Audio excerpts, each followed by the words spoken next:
Okay, when it comes to box jumping, we have a little bit of a different philosophy.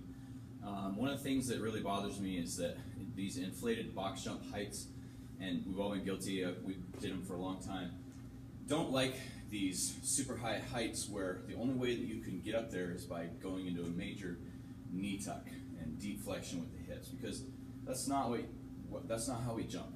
I understand that it's a good motivation factor, but for us what we're looking for is the truest actual height that we can jump to that reflects our actual vertical.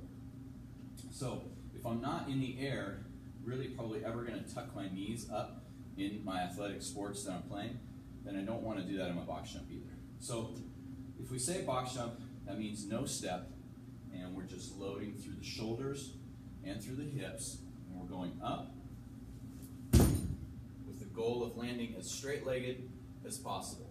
Okay? So typically we'll step down. Okay?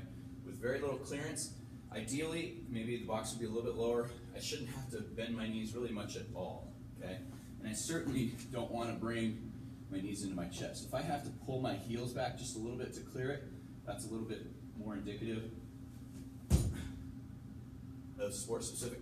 But again, the goal is to be able to get as many good jumps in as possible with as little impact on the top as possible. So if I'm just barely clearing it, then I'm not going to have a lot of compression at the top. Okay? But I do want to feel comfortable that I'm going to clear it, so I'm not going to clip my toes. Now if it says depth jump, it means we're dropping off of another box, landing on 2 feet at the same time, legs mostly bent, or sorry, mostly straight, very little bend at all, trying to maximize the calf and the hips on our landing so that we're basically thinking about pushing through the floor right before we hit the floor so that we can bounce right back up. So a depth jump would be here. Okay? And again, it's just trying to train that elastic component. Keep everything as short, quick as possible. Make sure that when your feet hit the ground, your arms are pulled back so that they're ready to jump.